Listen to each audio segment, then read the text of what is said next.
Good morning, and good afternoon, and good evening, everyone. I'm Dan Wong, President of the Canadian Institute of Planners. I'm joined by PIBC President Leslie Cabot. While we still can't be together in person, we are very pleased that you are part of the Elevation 2020 webinar series. We have over 350 delegates participating in our event from across the country and around the globe, including India, New Zealand, and Mexico. And we are so appreciative of our speakers who are sharing with us their presentations that have previously been scheduled for the Elevation National Conference in Whistler. Thank you all. Good morning, everyone. So glad that you are with us for the first official day of the CIP and PIBC Elevation 2020 webinar. Before we get going, I would like to start with acknowledging that I am speaking from the Yukon on the traditional territories of both the Kwanlin First Nation and the Tonquetchin Council. I recognize and I acknowledge that I am an uninvited but very welcome guest, and I say Shanithan. In the Yukon, we have 14 First Nations, 11 which are self-governing with their own laws. And I am on a continual journey to learn the truth, so that I can do my part as a planner and as a leader towards reconciliation. In our profession, we have a responsibility to recognize and understand that we live, play, work, and plan on Indigenous lands with historic treaties, modern-day treaties, and the unceded territories of Canada's Indigenous people from coast to coast to coast. Throughout our webinar series, you will continue to hear Indigenous land acknowledgements, which I am looking forward to as we continue to learn, understand, and recognize the more than 600 nations across this land. Our organizations, PIBC and CIP, have made a commitment to advancing truth and reconciliation. This is a work in progress, and I am very encouraged to see the efforts being directed in this important space. Please feel free to jump on the Elevation 2020 webinar series app and let us know where you are joining in from and what traditional territories that you are on and sharing. I'd love to see everybody sharing and reflecting this throughout the next several days. Thank you, Leslie. I think that's a great idea. And we should mention that if you already haven't done so, please download the app. It is accessible on your tablets, desktops, as well as your mobile devices. You can customize your profile, connect with speakers and delegates, and it's also where you can update your session agendas and register using the hyperlinks provided in each session. You'll also have the ability to win prizes by taking part in our daily games. Now, before we introduce our keynote speaker, I would like to thank our generous sponsors. This event would not have been possible without them. Please visit them on our app and say hello. I'd like to thank one of them right now. Our mobile app has been generously sponsored by Young Anderson, Barrister and Solicitors. And they are also the sponsor of our keynote speaker, which has allowed us to open this session up to the public. Thank you for the opportunity, Young Anderson, and welcome to all of our guests watching. I would now like to welcome Guy Patterson, Registered Professional Planner and Associate Lawyer at Young Anderson, Barrister and Solicitors. Thank you, Young Anderson, and welcome to Guy. Thanks so much, Dan, and thank you, Leslie, and thanks to the CIP and PIBC for letting us be involved in this exciting new world of PIBC CIP conferences. I've just been asked to mention very briefly at the outset here that if you do have questions, in addition to chiming in with where you're from in the panel on the GoToWebinar software there, that you can write in your questions during the keynote address. And as time permits, I understand at the end, Leslie Cabot will put some of those questions to our keynote speaker to answer. So you can go ahead and do that throughout his talk, if you like. The next item on my list is to talk about Young Anderson, the firm where I work as a lawyer. But of course, in this day and age, you can learn everything you might want to know about us from our website, younganderson.ca. So I'll just say very briefly, we are a full service law firm. We practice exclusively in the area of local government law in British Columbia. and we regularly provide advice to and on behalf of local governments. Probably about 2/3 of the local governments, municipalities, regional districts around the province, as well as First Nations governments, improvement districts, other related governing bodies. And before I went to law school, I was a planner for almost a decade, and I was a client of the firm, which is probably one of the reasons I ended up becoming a lawyer. And most of that time I worked up in Whistler, where this conference was meant to be held if it had been in person back in July. And I'm told that it has been scheduled again for Whistler in 2020. So hopefully that will be a go-ahead, an in-person event, and perhaps we can go hiking or biking in the mountains in between sessions, but of course not during sessions, right? Anyhow, so my real task, and the task that I'm truly humbled and honored to have for today, is to introduce your keynote speaker, Chief Dana Tizya Tramm. And Wendy, perhaps you could put that map up for me now, because Chief Dana is joining us from Old Crow in Yukon, in the heart of Vuntut Gwitchin territory, which is about 800 kilometers northwest of Whitehorse and about 80 miles north of the Arctic Circle, which in my calculations makes it about 1 million miles from Young Anderson's office in downtown Vancouver. Now, as a young leader, I think it's fair to say he's young. He's younger than me, right? So that makes him pretty young. As a young leader, Chief Dana, I think it's fair to say, has an impressive resume. In just a few years as chief, he's helped his nation tackle tough and pressing everyday issues without losing sight of the need for broader systemic changes. Last year, the Vuntut Gwitchin Chief and Council passed a climate emergency declaration. Shortly after that, the General Assembly resolved to be carbon neutral by 2030. But on a more personal note, I think it's safe to say that our keynote speaker today is the kind of person who knows what it's like to fight just to have to stay alive. And I think as a result of his life experience, and I think you'll agree with me when you hear him speak, he's grown wise beyond his years. Now, look, it's probably impossible to say what makes a great leader, and life experience is probably one ingredient. But I have the sense that Chief Dana might be someone who we could characterize as a born leader. I think I can say he's a person of great insight and compassion and humility. And as you'll soon discover, he's a gifted orator. And before I pass it over to him, I wanted to give you a quote from him, or at least a quote that was attributed to him that I came across that really resonated with me, sitting here in Vancouver and thinking of Chief Dana up in Old Crow. So here's what he says in this passage. He says, "But I will tell you, there are moments I've had out on the land by myself, miles away from any other human being, where the sky was like a Monet painting, where I could feel the silence pushing up against my body. And in these moments, the world in our land was my cathedral, and I was touched by moments of awe. And the entire universe played my soul like the bow on violin strings.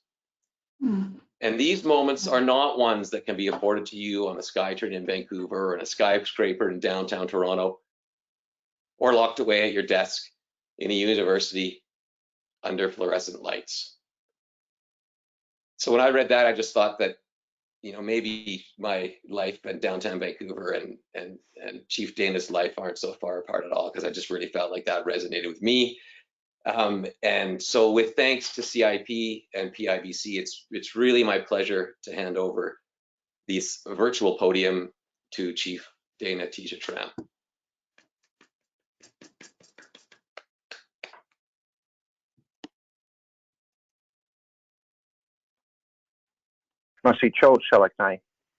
I greatly appreciate this opportunity to speak today.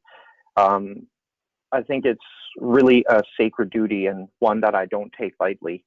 But first of all, before I begin, I would like to thank the sponsors, Young and Anderson. I would like to thank PIBC, as well as the coordinators and the patient staff.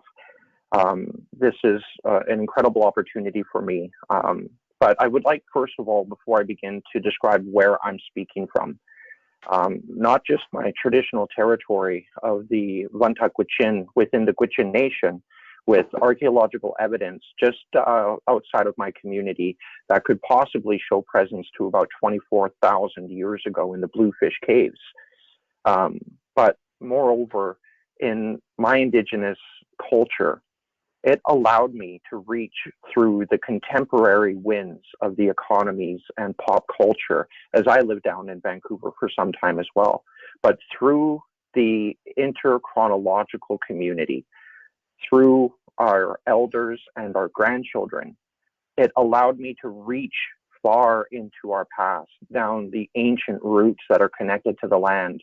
And it made me a part of something much greater, but also to reach out into the budding future for my grandchildren. So really, I'm speaking to you today as a focal point between the future generations of my family and people and from our humble past. So I will be speaking and engaging not just the mind, but also your heart, because it's only when we connect our ideas, our intelligence with our heart that we gain knowledge. So that's one of my, what I'll be attempting to do today. As well, we have a lot of different concepts in history to go through, so I'll be painting in broad strokes and be going a little bit fast at sometimes and slowing down a little bit. But truly, it is my greatest honor for my voice to reach each one of you today, and for me to channel the truths in my life and my experience and from the land and share that with you so openly today. So with that, Kegwadak Nakwa Vili, Creator, be with us. And let's just take a moment to honor our journeys.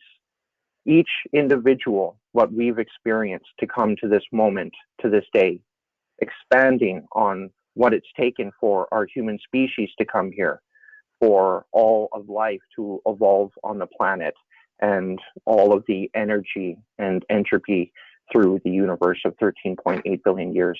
There's a lot of energy. So I appreciate your journey that brought you here today, and for opening your mind and your heart to this talk today. So with that, let's move into the presentation, which I had titled Bending Lines and Making Circles.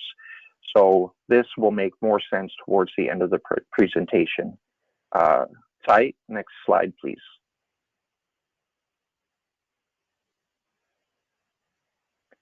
Here in the opening shot is my home community. This is right by our riverbank, taken quite recently. So if we could move to the next slide, please. Here we have what you'll first see when you come to my community of Old Crow, or what we call this T-chip. So you can see on the permafrost map to your left that Old Crow is actually the most northwest community in Canada. We were one of the last to be made contact with, and you can see that we have a small flying community of 250 people, and you can see a little bit of the Monet skies that I spoke about. So this is our downtown region right here. We were electrified by diesel generation in the early 70s is when we got electricity. The diesel is flown into our community by plane and burned in the community, and has been now for 50 years. More importantly, our self-government agreement was ratified and given royal assent in 1995. And the reason why this is so important is that Indigenous peoples had a pre-existing right to self-governance for protecting our laws, protecting our way of life.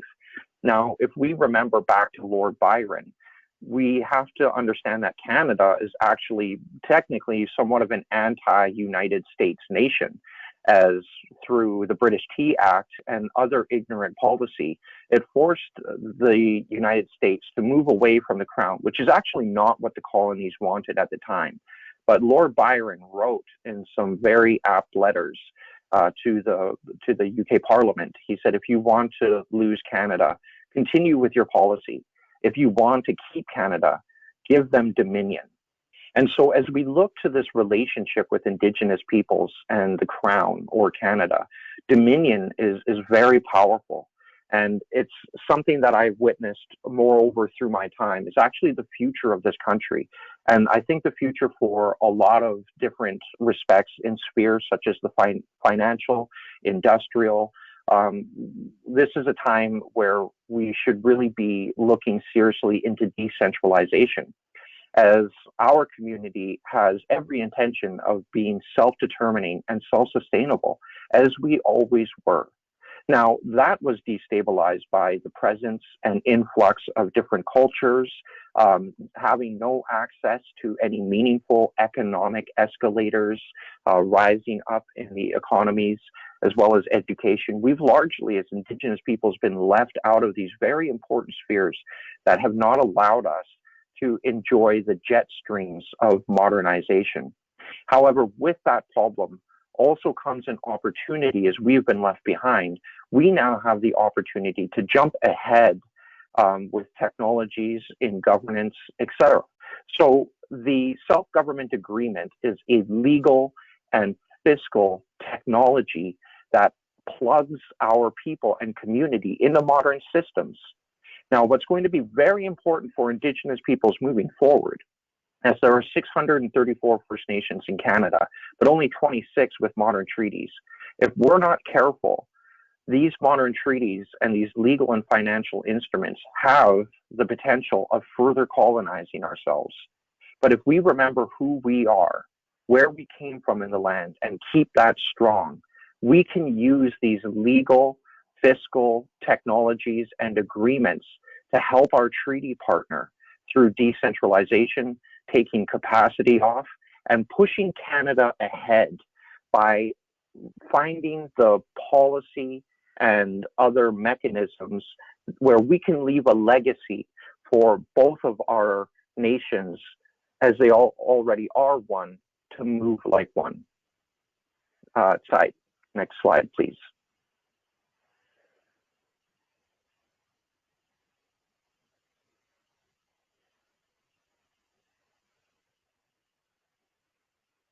Here is a perfect representation of how our nation is set up, because First Nations can have different representations of even time and space, the way that we experience the world, the way that we experience time before the watch or the Gregorian Julian calendar was a different universe, if you will.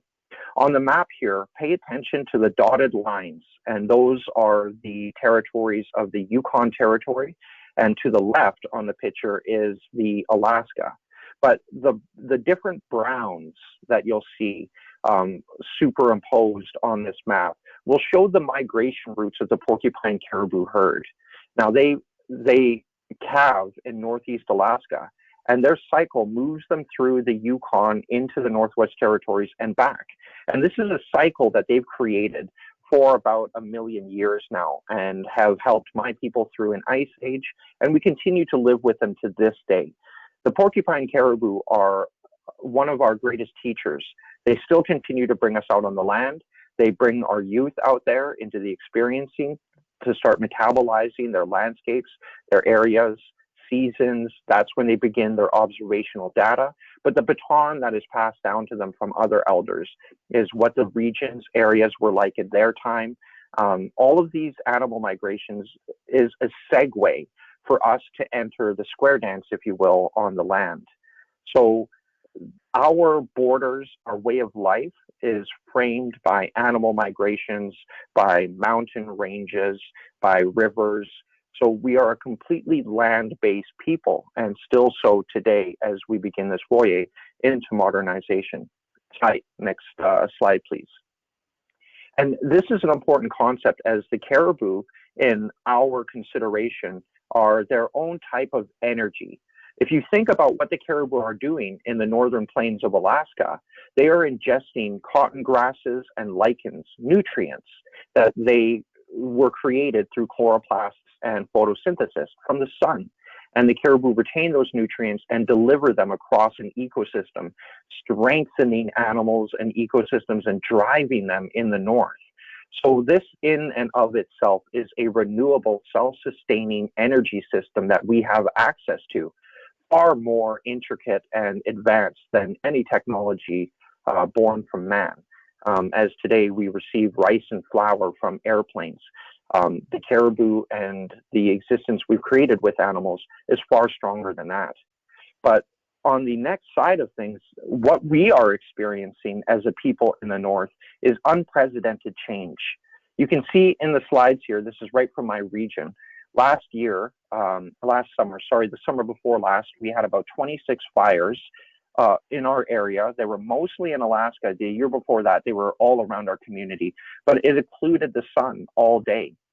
Firefighters are now saying that the Arctic and the tundra is drying and warming so fast that they don't have mechanisms, they don't have scales right now that chart how they burn and how quickly they burn, like they do with plants down south. So we're seeing a major increase in forest fires. Also on the right, what you'll be seeing there is what they call slumping. Now that's when the permafrost lets go of the soils and then the soils deteriorate. Now, when you have major slides in the river systems, it occludes them, it kills the bugs, the fish, which are the beginning of our energy systems, our food systems, the animal systems. And our elders and hunters, I continually hear around our nation, they keep saying, I've never seen this before. I've never seen this before. But their observations are also what scientific documents are now showing us. One elder in the Vashrai Coal area in Arctic Village in Alaska, a few years ago, I remember him saying that the birds are no longer singing to the Gwich'in people. And shortly after, I had read a study, one of the most comprehensive bird studies in North America, showing a 30% loss in bird species, which represents millions upon millions of birds that are simply disappearing. But we're also starting to see new animals come into our area, and we are feeling the difference in weather. And all of this is very important because what I commonly tell people is that people in cities are not afforded the same level of this experience. They have a layer of skin and an epidermis of asphalt that insulates them from the earth, from the seasons, and from the animals. So they don't have access to the same level of observations in what we're able to see, which makes us somewhat of a canary in the coal mine, if you will. Next slide, please. And this is really important because I think one of the fundamental things that need to be understood between Indigenous ways of knowing and Western best practices, and when I speak of Western best practices, I mean our monetary systems, the way we compartmentalize and organize our societies, was not the way that Indigenous peoples had. So our ways of knowing are a science. They're just not conducted in an imperial way that we may see. But the real key is that these are both sides of our way forward. You know, on the quarter, we have the caribou and the queen on the other side. And that's a good representation and analogy, if you will, between Indigenous and non-Indigenous peoples. They're diametrically opposed. They're facing different ways. They're looking at different things. But when we invest in our future, we use that same coin. So how do we bring these two spheres together? Now, through a bit of my own journey, what I was seeing on the land, what I was experiencing, things that the elders were saying, were all contrasted and were hung under the canopy of my first reading in October of 2017 of the IPCC's global warming report of 1.5 degrees. This laid out and allowed me to visualize what would be happening on our land in parallel to what is going to be happening or shown in this document. And just quickly, point A, point 3.1 speaks to impacts on natural and human systems from global warming have already been observed. Many land and ocean systems and some of the services they provide have already changed due to global warming. Now, I take this as almost as a euphemism. There are already incredible paradigm shifts that are happening. Here in the Arctic North, we are warming 2 times faster than the average rate of the Earth. Now, when I went to COP25, human rights were being cut out of this document, which is a very big problem. We already have some nations that are being overtaken by the ocean, and this is nothing compared to what is coming. And our people have spoken about this for a long time, and our elders had spoken about this. So our whole form of planning and even our agreements we made with Canada are strictly based and built around the fundamentals, which is water. But also now with 54,000 square kilometers of traditional territory, our government has levied protections for half of our traditional territories. Next slide, please. So what do these foreboding documents, what do they spell out for my community in the Arctic North? What does this mean for Vancouver? Because the data is in and it is clear. As you can see in this slide, what is coming with the warming of global temperatures is going to create paradigm shifts, but also it eclipses us as a species. We have never come across such an issue. Now, for those who choose to put their head in the sand, to politicize or deny this science, that is a luxury that is afforded to them. That is not afforded to my people. When we depend on frozen waters, when we depend on the cycles of animals that are now in flux, we don't get that luxury to be able to deny this because we are seeing it now. It used to get minus 60 Celsius for a week in our community. Now we are lucky to see minus 60 one day for the entire year. Next slide, please. So as my elders did before me, and looking at the invisible networks that exist on our land between animals and between the land, I can now see how these major upheavals will displace very specific pillars that allow my community to exist, and how this faces us all across all of our communities. What really hit at home for me, however, was the issuing of some scientific documents and studies out of Alaska, which show that there are record levels of mercury in the permafrost in the Arctic North. They deduce that there are over 50 tons of mercury locked away in the permafrost in the north, which are already starting to be released. Next slide, please. Now, why this is important is because it's not just greenhouse gases that are being emitted here. There are super greenhouse gases like methane that are 200 times more heat retentive than greenhouse gases, as well as some of the effects that we weren't keeping our eye on, such as the permafrost. Now, what does that mean for the caribou? Because permafrost is not classified as just toxic, but extremely toxic. And now we're finding some animals, such as fish, they're not able to get the mercury out of their bodies. So they become unable, and they retain the mercury, which delivers now to my people.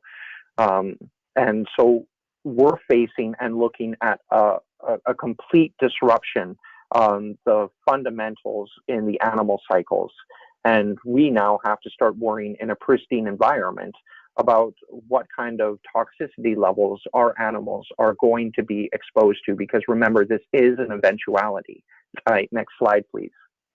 So these are just some flagship issues that I took and metabolized scientifically, and I can know about this in the model of my mind, but bringing that into my heart, into a place of knowledge. How did this all begin? And what is really happening here? Where are these physical effects in our planet coming from? And I had to dig deeper. So next slide, please. Because climate change is somewhat of a terminal diagnosis. This is a very, very serious issue that is dawning upon us as a species now. And like some of the archetypes or the cycles of grieving, the first one, if you were to go into a doctor's office and be given a terminal diagnosis, your first thoughts would be denial, not being able to believe it.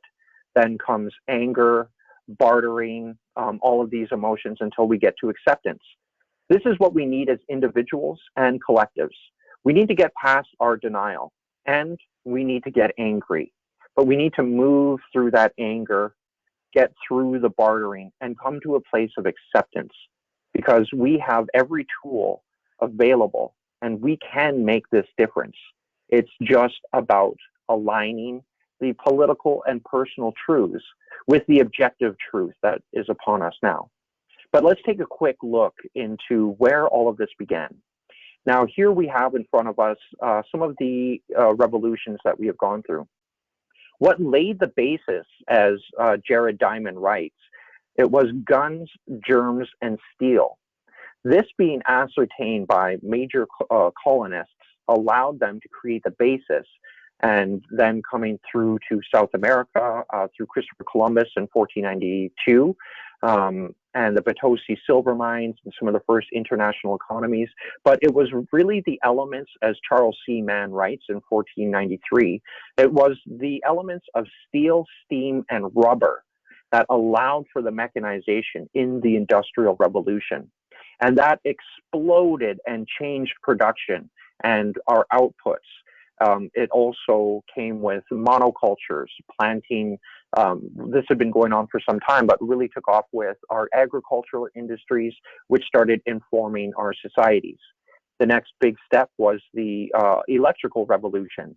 It was Nikola Tesla who first electrified New York City, which was the first city in the world to get electricity through direct current. And then moving on through computing, which is exponential.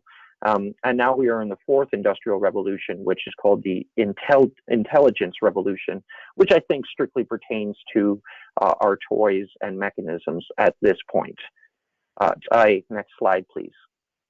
And this is going to be very important because, as I had said before, my people were introduced to these tools in a long linear or cyclical existence in our traditional territories. Now, we have to be careful because, for instance, when humans went into the Fertile Crescent in Mesopotamia, it was not man that domesticated wheat. It was wheat that domesticated man. That's a very important point because we have to know our identities and who we are and why we're doing things. Because if you lose that foundation, if you lose those deep roots, the tools that we have created will wield us, and without knowing it. So here we can see the spread of the Industrial Revolution from England in the 1840s, moving like ripples through a pond. And this continued and expanded around the world. But on the graph here in the population of Europe, it correlates with also larger populations. Next slide, please. And because the Industrial Revolution afforded this high level of productivity for textiles, for agriculture, mechanization had followed. Now, this is an important graph here, and it shows life expectancy, GDPs, energy capture, and percentages of living in democracy going back to 1000 before Common Era. Now you can see all the way up to 1750, it's pretty steady, and we're talking over 2,500 years here. But all of a sudden, through the Industrial Revolution, there is an unprecedented exponential explosion in every societal marker that we can measure. It is as if a rocket had taken off. Next slide, please. But what I think our observations show us now as we hit the ceiling of climate change is that, yes, we designed a rocket, but we designed a disposable rocket. We did not design a cyclical system like where SpaceX is now landing their rockets. We may be taking off in exponential ways, but how are we going to return to our base, to stabilization? Now, this slide here is merely to go over and speak about what indigenous technologies look like. And what my argument would be is that what I try to get people to understand is that indigenous people's ideation of nature is not some arbitrary ideology, meaning that us looking at nature as the ultimate, the be-all and end-all, is not some kind of mythological or a faith-based belief. No. In fact, nothing that has ever left man's hand has been as renewable, as efficient, or as advanced as what nature does. So therefore, nature is really the most advanced technology that exists. That is why indigenous people took nature to be our teacher, because there is nothing more advanced. It's the ultimate technology. It is the ultimate teacher. So we worked with nature, opposed to dominating nature or creating a linear disposition in time and space and understanding. For the indigenous people, it was all a circle. Everything fed into everything else. So here we can see, which was practiced, city planners would enjoy. One of the most amazing cities that ever existed was the city of Tinonchin on Lake Titicaca, which in the year 1491 was the most populated in the world, the most architecturally advanced, and the most sophisticated city in existence. They had running water and toilet systems for their nobles. But one interesting key fact is that they had their entire city was surrounded by orchards of mangroves, of different vegetables and fruits. Now, how they did this was by raising the forests.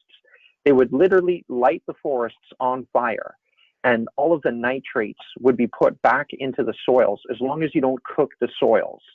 You put all the nitrates back into the soils and they foment and grow even richer, because old growth forests tend to choke out life. So even up in the north, we practice this as well. And by raising an old forest or having controlled burns and burning these forests, you create leaves, smoked leaves for moose and rabbits, and then more game starts moving in. Some of the animals, such as the lynx, start moving in from some of the older areas to hunt in these areas, and eventually you get good caribou area. So by burning these areas, we fomented the natural conditions to prime them for an abundance of animals in which we lived with as well, in this completely cyclical, renewable way. Next slide, please. This was practiced right across the Americas, to the point when disease had wiped through, killing millions and millions and millions of indigenous peoples.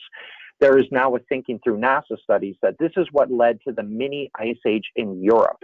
And we can tell by the sediment levels in lakes that without the CO2 insulating this climate, that when it suddenly stopped and we stopped burning the forests, the reciprocal effect was for a mini ice age in Europe. Another key point here, and where we talk about mechanical philosophies such as Sir Isaac Newton, as well as Descartes, and even Galileo, had a really mechanized way of looking at the world, as if in their philosophies that the world was a giant clock, and as long as you could figure out the gears, you could understand the universe. Another big key metabolization of this philosophy, what we now experience as totalitarian capitalism today, one of the crux points was actually published in 1776, The Wealth of Nations by Adam Smith. And here's juxtaposed in the background, you can see a number of youth workers, child workers in the Industrial Revolution in the textile factories. So if one of these machines that was invented could pull out the seeds in cotton, it could de-seed as much cotton in one day as a human being would do in a month. So imagine having all of a sudden access to this much raw material and have it work through for some of the other iterations. This drove our systems. Next slide, please. But what we did is we left behind the human experience in these industrialized systems, informed by a mechanized philosophy. And studies will show today that childhood is an extremely important time, whereas during the Industrial Revolution, and remember, psychology wasn't really a science then, we didn't see childhood as something very important. I won't touch on this next slide too much, but what it is really there to illustrate is the next big stage, a Cape Canaveral of mechanization, industrialization in monetary spheres, which is the corporation gaining the rights of human beings. Now, in 1886, this was mentioned in a court case. It wasn't ruled in a court case till later on, till about 1902. But just here in the bottom, you can see that corporations as legal entities have always been able to perform commercial activities, similar to a person acting as a sole proprietor, such as entering into a contract or owning property. Therefore, corporations have always had a legal personality for the purpose of conducting business, while shielding individual shareholders from personal liability. Next slide, please. Even going back to the 14th century with some of the first early inklings of corporations, the monarch, the crown, the king would hold on to the corporate charter and was able to dissolve it at any time. with nobles pooling their power and their influence, this was a huge threat to the king. Now, what this gives rise to today is I just have a quick corporate map here to show how corporations can own other corporations, and this spider web stretches across the globe. Next slide, please. Now, remember that a corporation, although it enjoys some of the rights as human beings, it is not held to the same standard as human beings. And what I haven't also touched on are some of the economic enablers in this area that promote dubious practices such as offshore reserve banking. That's a whole nother presentation in and of itself. And this is purely to illustrate how incredibly exponential and how high up these economic spheres and how these influences come back down on us. And here we have a corporate connection map showing some of the influences around the world. Next slide, please. This is merely just to illustrate. I'm not looking for really specific accuracy here. But when you have a corporation that does not have, a sovereign stake in any one nation, their economic influences permeate our sovereign boundaries, and it allows them to be somewhat as a phantom, moving through the different houses or the different rooms in our great house, where we have our sovereign concerns and our internalities.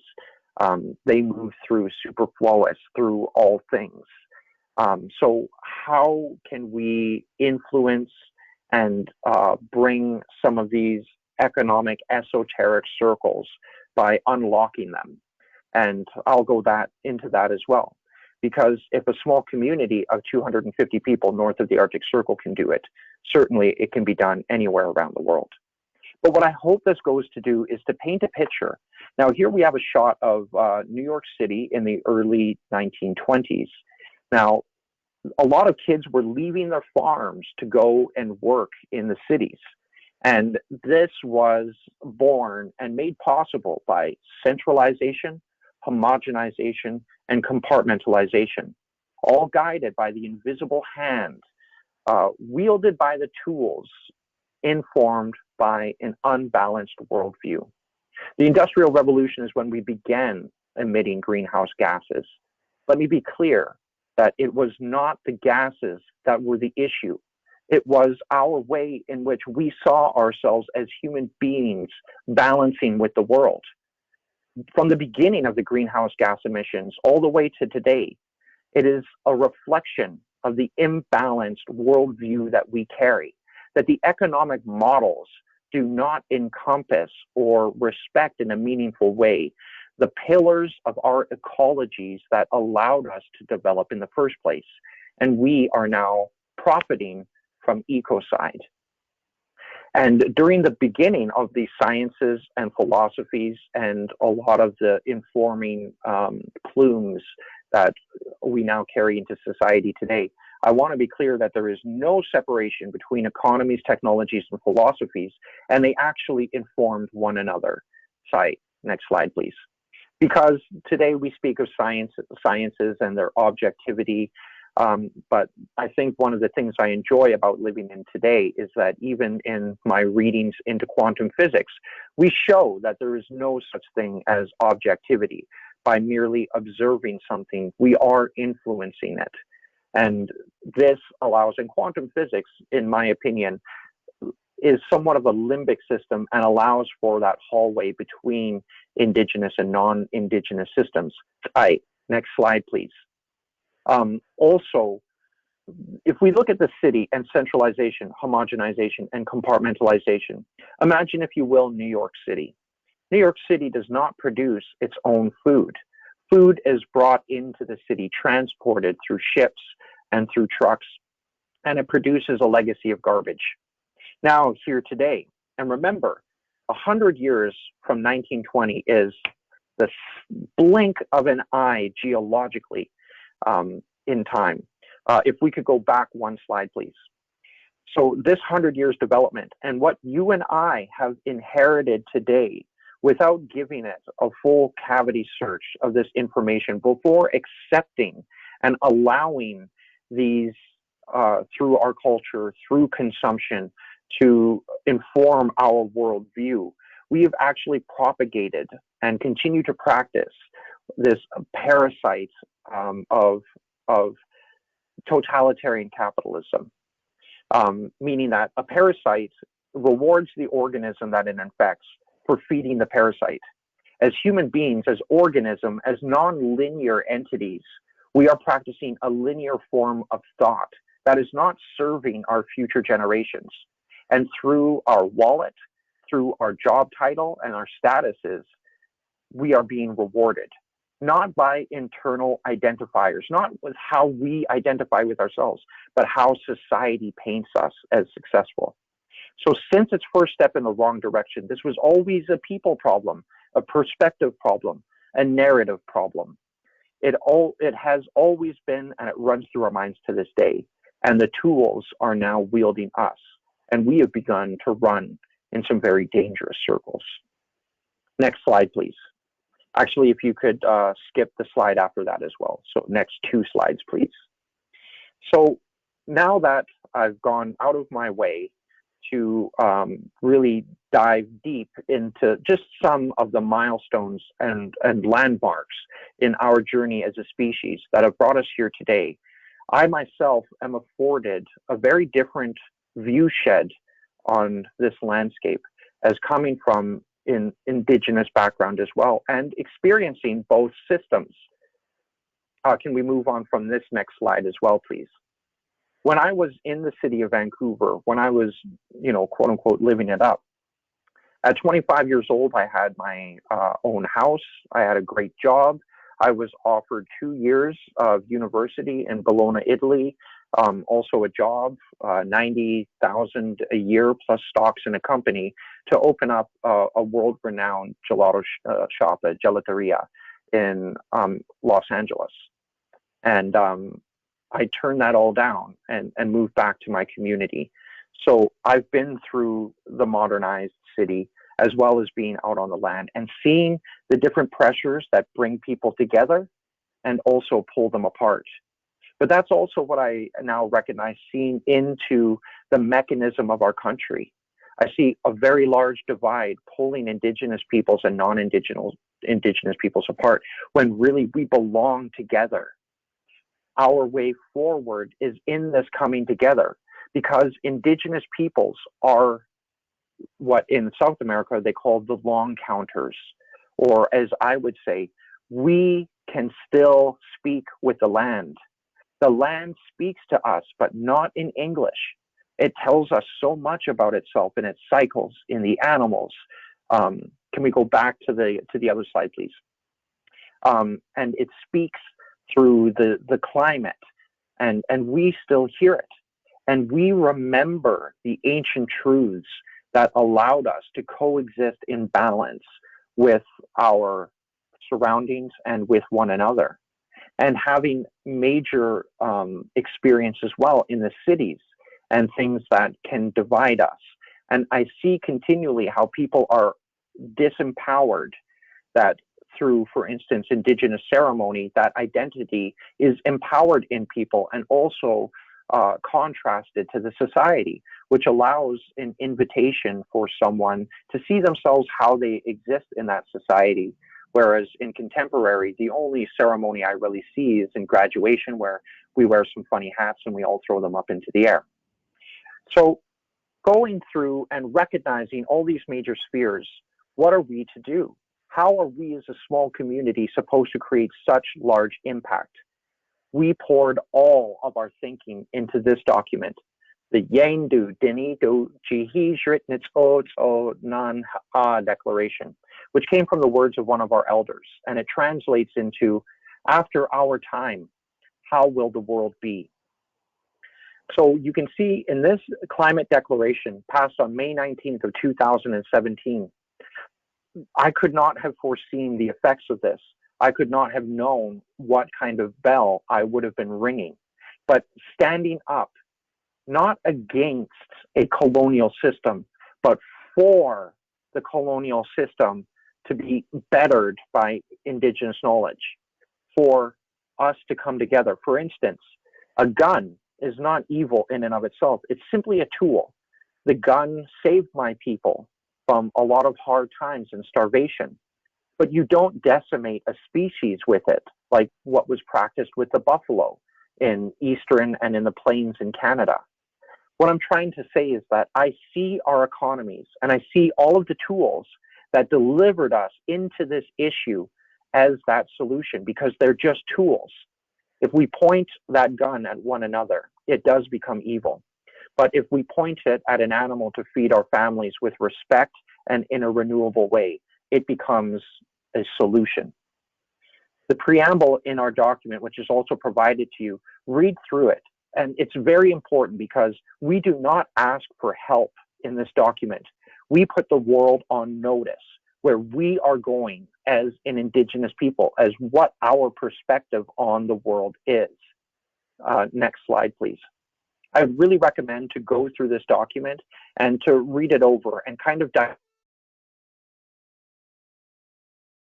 takes, because no matter how large the issue is, if we can break it off into pieces, and if individuals are afforded the opportunity to do something about it, it actually relieves a lot of stress and makes us feel better about where we're going, which is important, because as we come up against climate change, these climate declarations do a lot to help frame some of these conversations.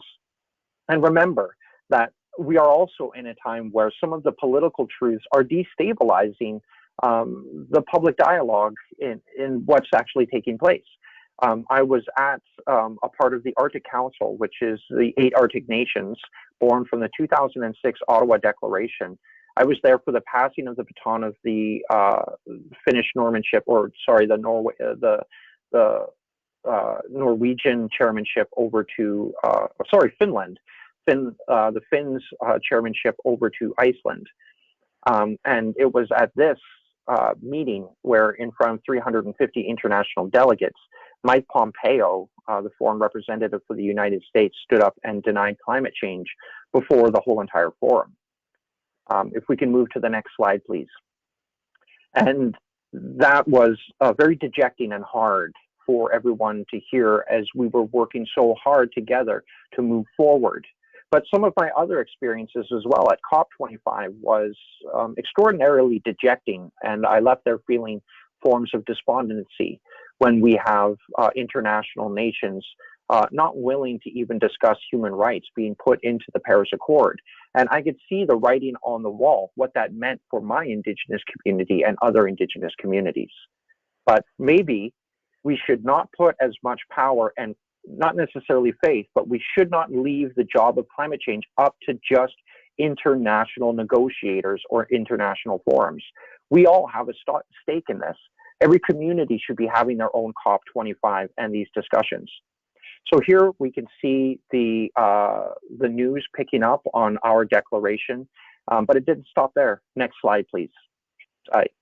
Also on the right, you can see myself standing before the Assembly of First Nations in Canada, and here I was addressing their annual general meeting in July, and this was also in putting forward this climate declaration as well.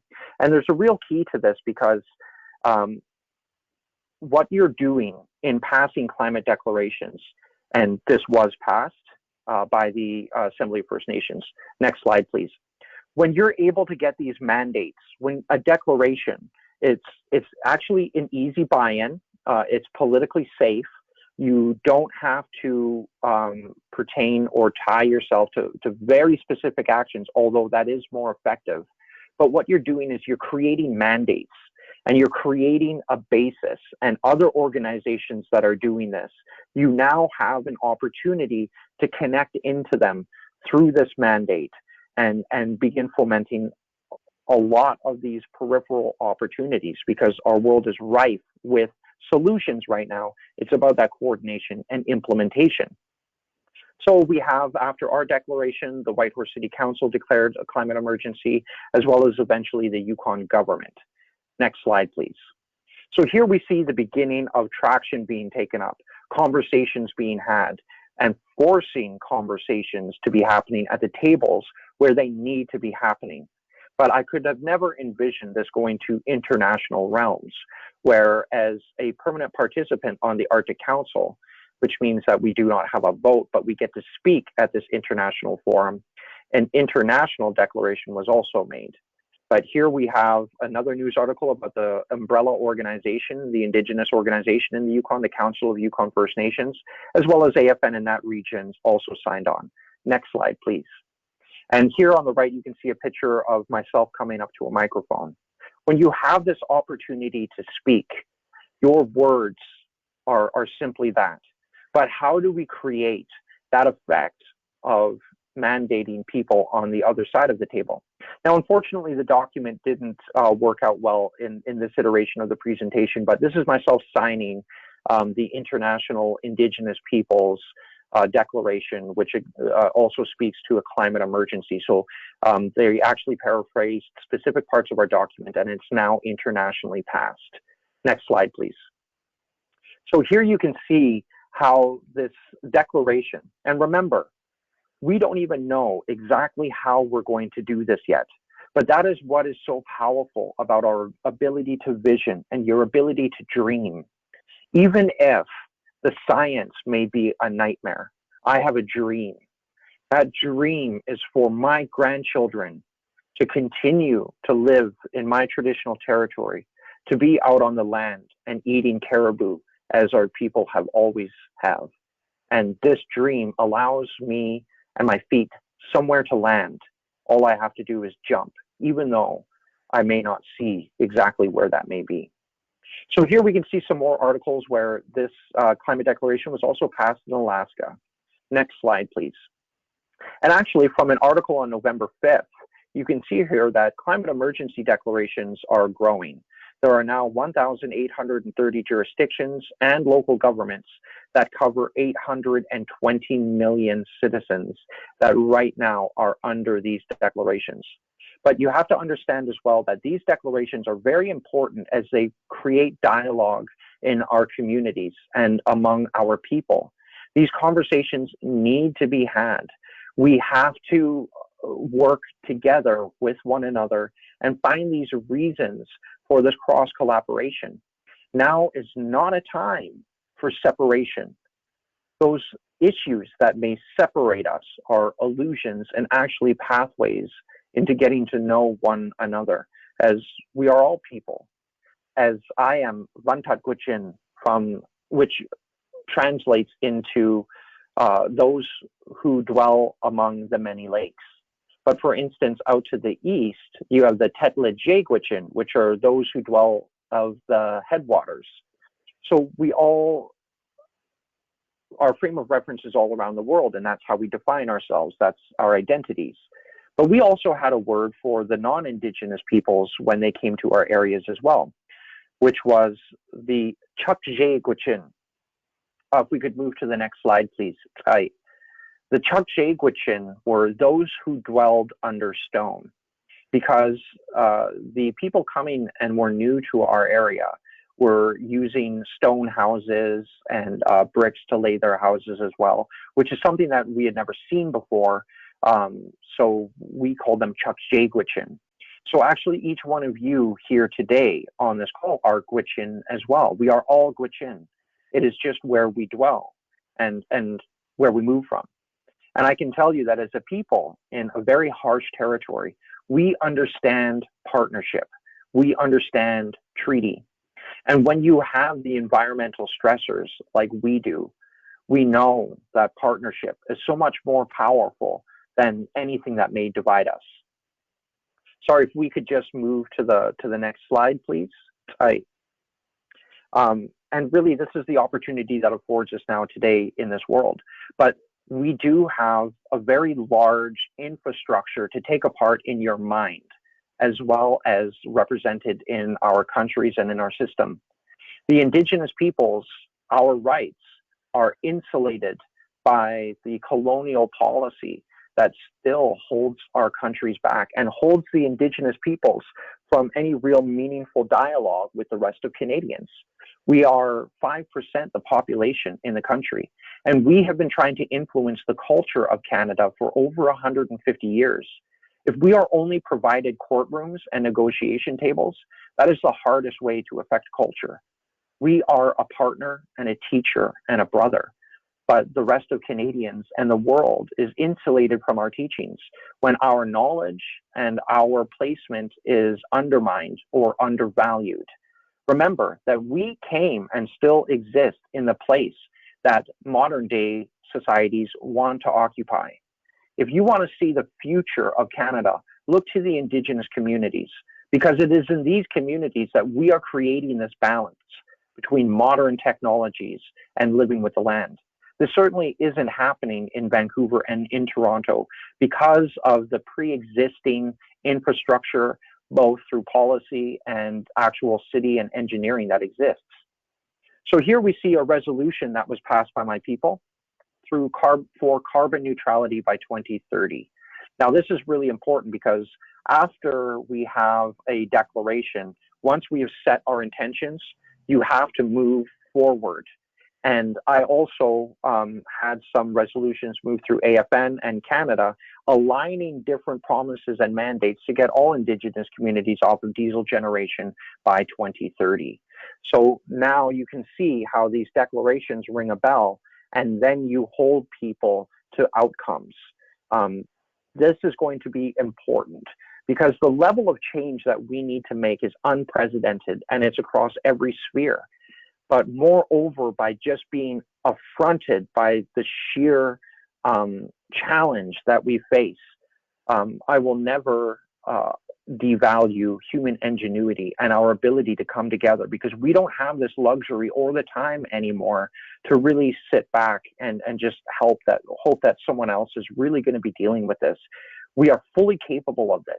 If a president can stand at a podium and announce that we are going to the moon in 10 years and we make it there, there's no reason why we can't come across this. Now, in my community, and with my last remaining time, we negotiated an independent power producing document and the first electricity purchase agreement in the Yukon. And this allows for us to not only produce electricity, but with the with the utility ATCO, we're actually now selling them savings on operation and maintenance from flying diesel to our community. We are generating 25% of our community's electricity, and the savings that we're selling to shareholders is now unlocking $410,000 a year that we never had before in our economy. So we're taking modern day systems that were linear, and we're now decentralizing them and shaping them into circles that are powering our communities. If we want to get serious about climate change, we need to talk about energy sovereignty, and the self-determination and the self-sustainability of our communities. But also you need to look into your own mind and question the worldviews, these paradigms that we have taken for granted that inform how you interact with this world and how you look at it. Because what we know as Indigenous peoples is not purely ours. It doesn't belong to us. The teachings of the animals in the land belong to each one of you as well. And our teacher, the land, is waiting for us. It does not need us. We need the land, because it is falsities that require us for them to exist. Truth is something we merely recognize. And right now, whether it be through the coronavirus, which is showing us many teachings about our system, but moreover, the coming climate change issue has the greatest opportunity for ourselves to look into the mirrors and see ourselves for who we truly are. And if my small, humble community can create such change and blaze a path forward through channeling and recognizing a truth, it has destabilized a lot of the illusions that we so fervently paid into. But with my closing words, these words have found their way to you from my people, from our lands, from our teachings, and my personal experience. But I hope that you have found some of your own truths, that you have felt some of this intelligence being metabolized into knowledge, but more importantly, to empower you as our brother and carry forward as we are truly in all of this together. And I envision a future where our grandchildren have overcome the colonial ideal set. And together we have crafted a worldview that will serve our planet and all future generations. Masi Cho.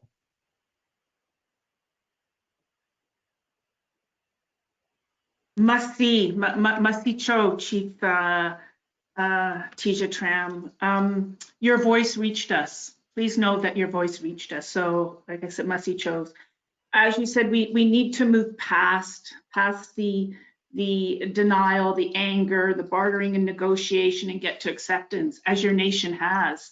And I have been blessed to be able to spend time in your community and see firsthand that the action, the jump, your feet landed on those beautiful solar panels, which, you know, you speak about living with technology and living with the land, and you know, our planners should know that those solar panels are amongst cranberries, and it still allows your community to pick the cranberries, which are delicious.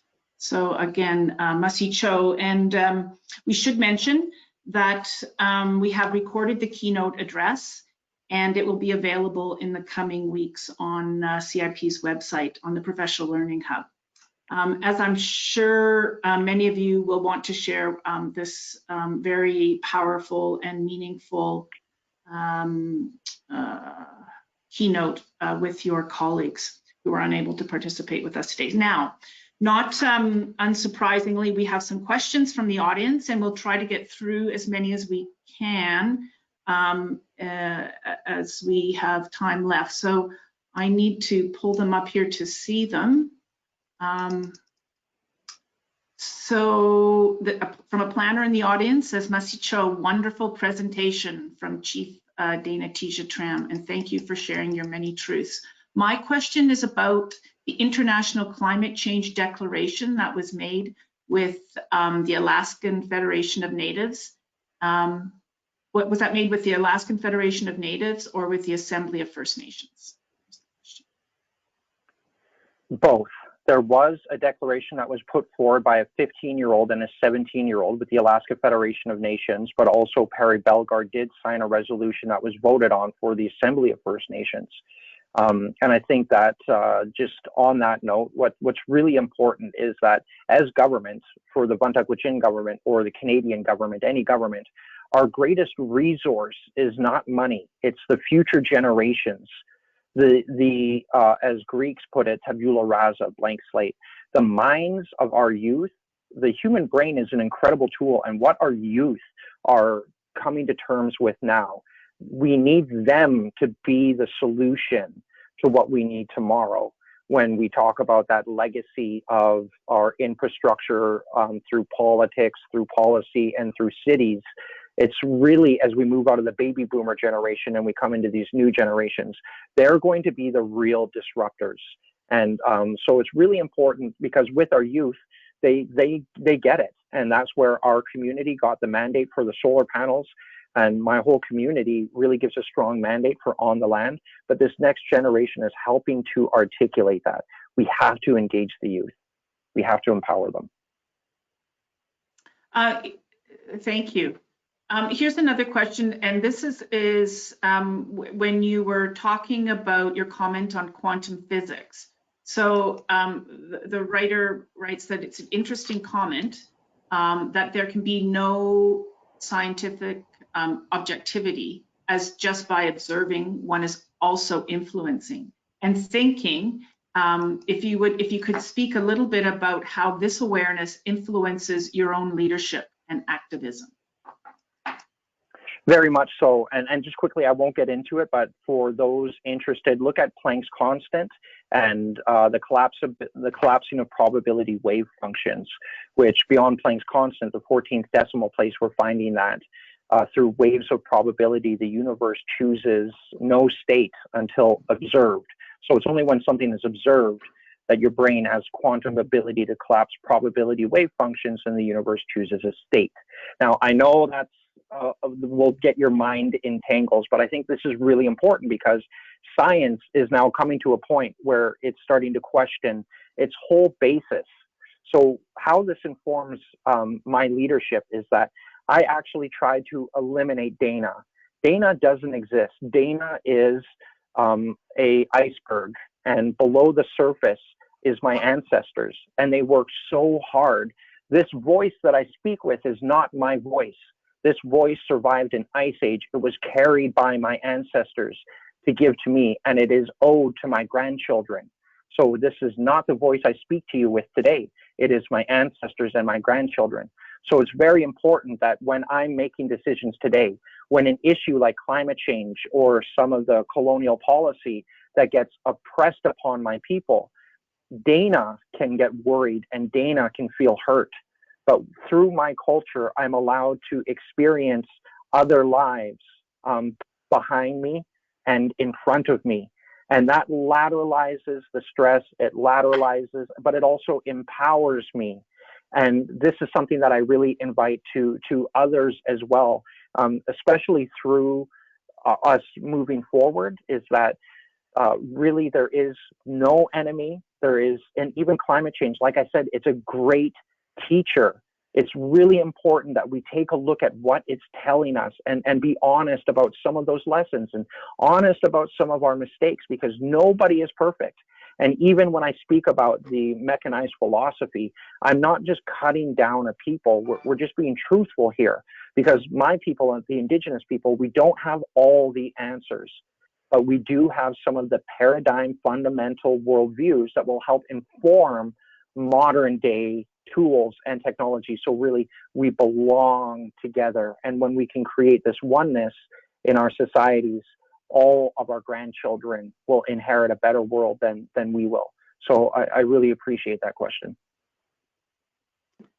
Thank you, and great answer. We are getting a lot of accolades for your keynote. So again, thank you so much. Here's a question. It says, I attended a University of Calgary lecture, Re Climate Change, in 2017.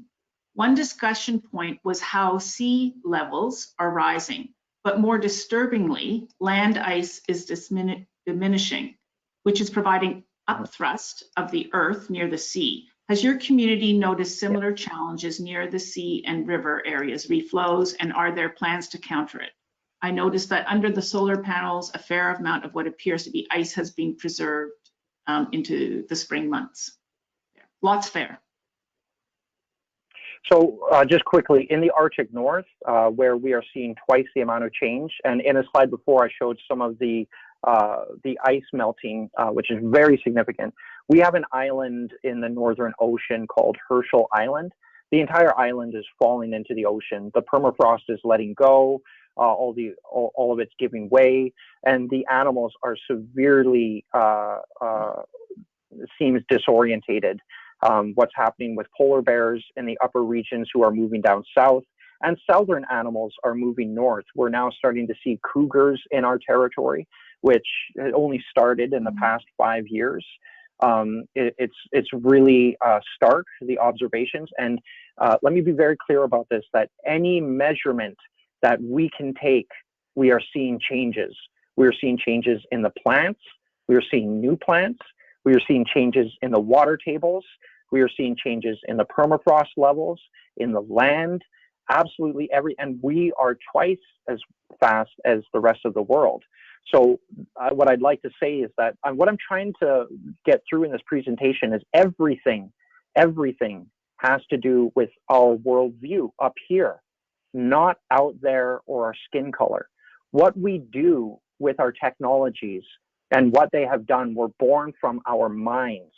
And it is our minds that we need to work on to open them up to some of the possible issues that we hold as a community, society, and as a country.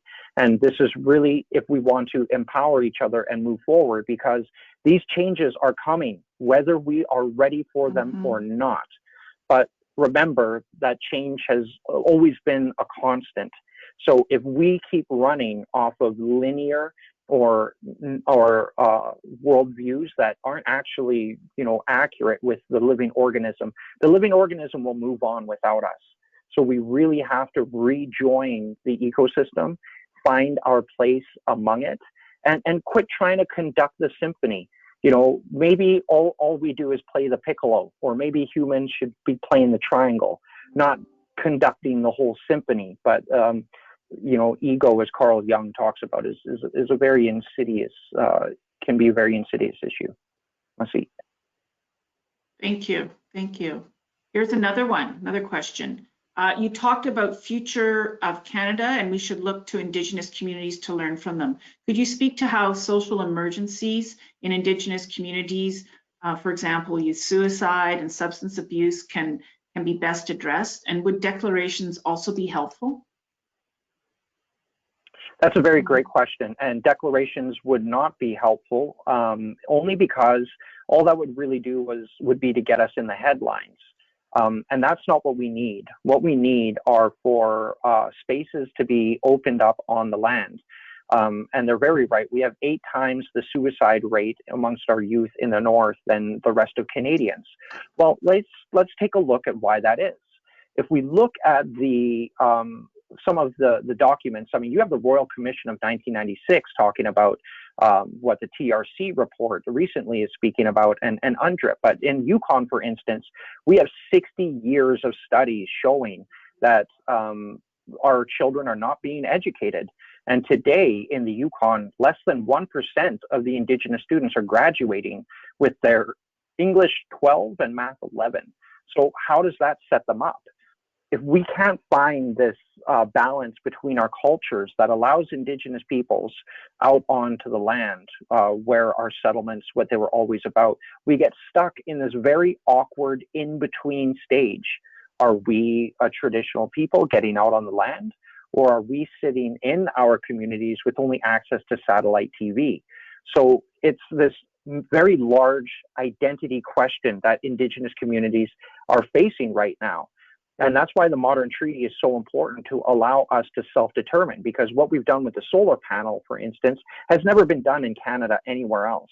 And this is coming from our people creating these solutions to very real issues that are facing us now. But also a large part of that is that should be also afforded in cities. There really needs to be spaces out on the land to let people experience and go through school. And I've read multiple studies that show that with groups, that taking children out into forests for their school, symptoms of ADD and ADHD ultimately disappear after 3 months if school is conducted outside. Hearing bird songs, there are studies showing that in malls in the US, they're going to start playing bird songs, because in our animal brain, deep in our limbic system, it relaxes us, because when birds are singing, that means everything is safe. Back to when, going back to when we were all part of the land. So really, we are all part of this land. So we cannot blame people who don't understand that or can't feel that if they've grown up in a city. So how do we create that space for them as well? In the same side, this is already being done with Indigenous communities, especially the modern treaty holding communities. And this is just the beginning for my community. Look at Old Crow. In 10, 15 years, we are going to be miles ahead of any city on a per capita basis in the country, perhaps even the world. Yeah, I don't doubt that. We don't doubt that. Yeah, thank you. That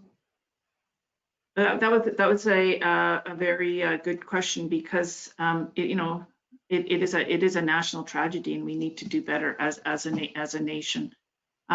So here's another question. Thank you for sharing your experiences and calls for action. Our ongoing experience with the COVID-19 pandemic is revealing that many people put their short-term personal interest above the common good, even to the extent of denying obvious truths. Do you have any suggestions for how to build a stronger sense of community among our residents? Thank you. I think that question is key and really touches at some of the technologies I was kind of alluding to, which are Indigenous technologies. When I talked about ceremony, the power of ceremony. Ceremony is a very powerful Indigenous technology. So is storytelling. But really, for instance, there was a community in northern Dakota, and pre-contact, what they would practice is the entire community would get into a circle, and in the middle of the circle was a weapon and a basket. And the pubescent children moving over from childhood into young adulthood were all lined up. Now, if a young girl picked a weapon, it would show the community that she could be a leader someday. She has some male qualities as a female. If she picked the basket, well, maybe she could be a wet nurse or other more strong feminine roles in their community. Now, if a young male picked a weapon, well, he could be a warrior one day or a war chief. If he picked up the basket, well, maybe he would be making armor or something. So what I'm trying to say is that when the Spanish moved through and they saw this, they did the same thing. They got the whole community into a circle. They put a chain around their neck and pounded a stake into the ground and sick war dogs on them in front of the community. And these would be the two-spirited people, or which doesn't necessarily denote sexual orientation being gay, but that's a part of it. So what they told them is they said, those people are abomination to God. And so what's being communicated is one society is saying, how do you identify yourself? And we will weave you into our society. Where the other one was saying, we already have a preconceived allotment for you that you have to contort yourself into. And even in the mechanics of colonial technology, they force materials together with wood and nails. Where indigenous, we weave things. This is a fundamental difference between societies, but the tool building of colonial best practices is paramount and second to none. But it is these weaving technologies that we need to approach our communities. For instance, when we talk about capital totalitarianism and these monetary esoteric circles, which are really leaving, that has been dubbed the 1%, it are the communities that have all the power through cooperatives, through unions, through community gatherings. Communities need to begin this journey of their identity and what their values are as a community. The most powerful step forward as we go, and which juxtaposes the slide where it showed the city where people were leaving communities to go to the city. In the cities, we need to bring the communities to these cities. And just as a last point, we really set each other up for racism and discrimination when we use economics as our frame of reference. When we have different communities that are organized through economics, we are not given that reason to discuss with one another, to really become one another. So through this misunderstanding, what I'm trying to outlay here is how the economy is a terrible way to organize human life with the world or with each other. And the indigenous practices of recognition of families, of ceremonial points in someone's life, this empowers the person and helps them to have that internal conversation of what their identity looks like. And I think the most powerful keystone in this conversation is how people today are going in droves to the internet to find their communities, and we are no longer finding it in our neighbors. All of this is changing very, very quickly, but I appreciate the question. Thank you. Thanks for the question. I think we'll leave it like that. Like I said, there's tons of comments and thank yous coming in appreciation for your time and your and sharing of your experience, and reminding us that and telling us how important it is. The 5% of Canadians are Indigenous people, and many answers lie there amongst you Indigenous leaders and elders. And it's very interesting and gratifying that on your behalf of CIP and PIBC, we're providing a donation to the charity, the association that you chose, which is Ravens Trust, which I just want to read that their vision is a country that honors the ancestral laws, rights, and stewardship values of Indigenous peoples and their equitable access to the justice system within a thriving natural environment. So it provides funds for First Nation and Indigenous governments like yourself to represent all us Canadians for justice and environment. So again, thank you very much. So as one of our keynotes originally scheduled for the July conference, we are so appreciative that you were able to join us here, Chief Tizya Tramm, and to share your insights, activism, and to help inspire us by taking further action towards addressing climate change in partnership with Indigenous nations and people. We also wish you well in your important work in achieving climate neutrality, and we look forward to keeping in touch with you and sharing your successes. So this concludes our keynote presentation. Thanks again to Guy and Young Anderson barristers and solicitors for your generous sponsorship. Any final notes, Chief Tizya Tramm? Just finally, I would say to challenge our systems, and one invite into the Indigenous way of knowing is remembering that the elements that make up our body, you know, even one single exhalation of air takes 10 years to dissipate through the entire world's atmosphere and is rebreathed by plants that we bring back into our lungs to every blood platelet. We are not separated from anything.